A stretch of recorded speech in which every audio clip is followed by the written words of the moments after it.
we've been rewatching a bit of Malcolm in the Middle. You're not the boss of me now, and you're not so big.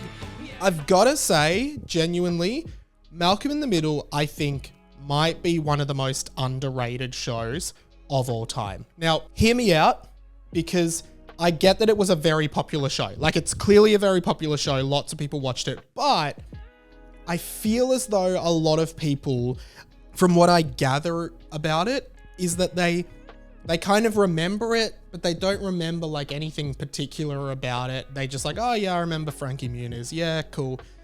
But they also kind of think of it as like a bit of a kid's show. Like maybe because it might be one of the only sitcoms of its time that was sort of focused on, you know, there were a lot of child characters in that show, right? So I think people think it's more of like a kid's kind of show, like a la Hannah Montana or like iCarly or something like that, right? Which it's not. Like, it's a genuine sitcom, and, you know, it's just not like Seinfeld, Friends. Like, I feel like those are the two peak kind of 90s sitcoms, and then the 2000s, I don't even know, like Big Bang Theory, Two and a Half Men, How I Met Your Mother. Whereas like Malcolm in the Middle was that one of those shows in the turn of the century that was just kind of there. It was very popular, but I feel like it never got necessarily like the respect it deserves, because I always loved this show.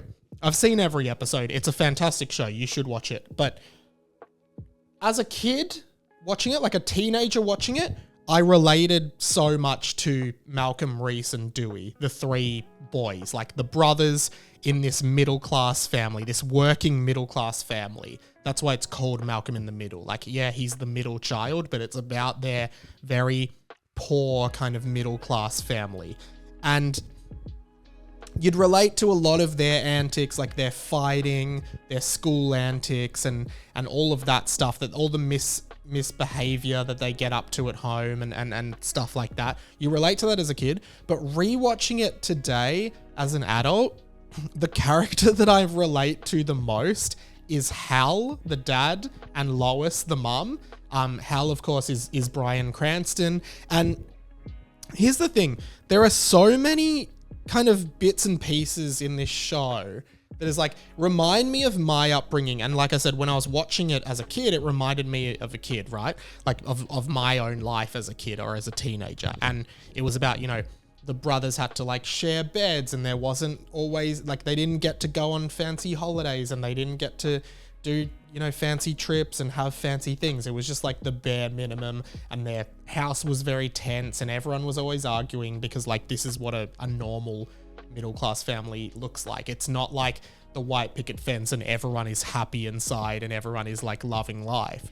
It's like dysfunctional family, you know? And they were I've read somewhere that The Simpsons was a big inspiration for that show, because The Simpsons was one of the first kind of family TV shows where it wasn't all like sunshine and rainbows. It was like, and maybe it was helped because it was animated, but in The Simpsons, like they could show this dysfunctional family much easier, and they could have like, you know, all these arguments and fights in this family that just wasn't perfect, which was kind of new. And then Malcolm in the Middle did it in live action. And, you know, it's kind of non-traditional in a way. There's no like laugh track in the show, which was very big at the time. And I think that was also inspired by like The Simpsons, and you know, it just like, the thing is, the reason now that I relate to Hal and Lois, the parent characters, is because as someone who's now an adult and like has a job and has all the stresses of having a job and earning money and paying bills and paying rent and all of this stuff, and like, obviously I don't have children, but then you can really feel like the added pressure that having children, particularly that family who has 5 children by the end, how much money pressure that puts on the family. Like, suddenly there's just all this trouble. And like, one of the episodes we watched recently was like, Hal realizes that he hasn't paid the family health insurance in a really long time. And he freaks out and starts like trying to overprotect everyone because they're not covered. They're not covered by the insurance and everything. And like, all of these problems that come up with like a lack of money and stuff that's so relatable to anyone who grew up kind of in a working middle class family. And both of the parent characters, like I think Bryan Cranston gets a lot of credit. I think her name's Jane. I can't pronounce her surname. That's terrible. But she plays Lois, the mum. I actually think that what they bring, they deserve so much credit for creating these really realistic, flawed parent characters. And Bryan Cranston, I remember reading this thing, because obviously Breaking Bad is his main thing, but I remember reading with him that like they were hesitant to hire him to play Walter White in Breaking Bad because they had only seen him in Malcolm in the Middle and it was such a wacky role of his. But the thing is, you watch Malcolm in the Middle now, and Bryan Cranston brings so much life to that role. Like, he's so expressive, energetic, and just conveys so much personality through that role that, like, to me, there should never have been doubt that he was a phenomenal actor that could portray anything. I guess it was such a heightened comedic role, but his expressiveness is so clear.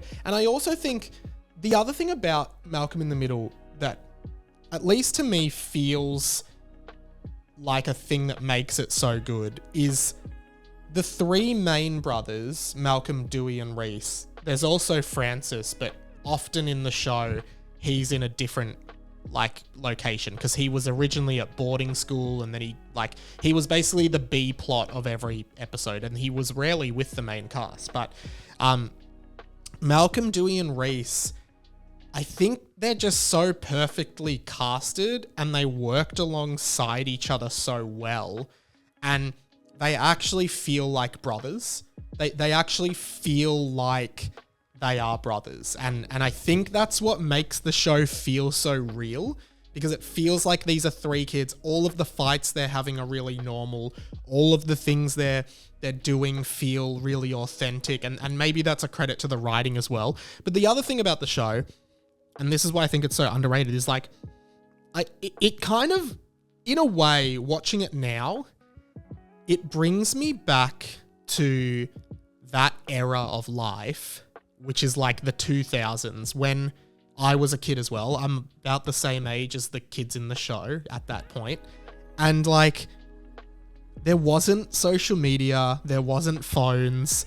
You had like a Nintendo 64 with a couple games, but then you just kind of like, sometimes you just were bored and there like wasn't stuff to do. So you would just, you just sit and watch whatever was on TV. Like, you didn't have choices. You just sit down and watch TV. Whatever's on, you watch.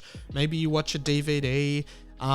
Even like the set, like all of the furniture in the house is very of that time. It's very middle class, and it just feels so authentic to that era.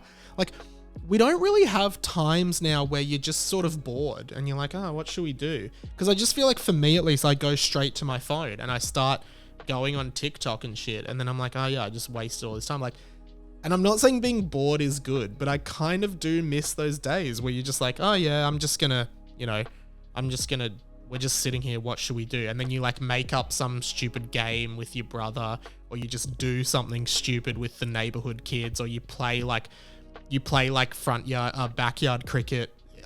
You play backyard cricket with the neighbors, or you like go ride your bikes and shit. Like, you just don't do that as an adult, and I don't think kids even do that now. And that show reminds me of those feelings. It's so nostalgic, and like, I just think it's the most underrated show of all time. Like, seriously, it's amazing. You need to watch it if you haven't watched it already.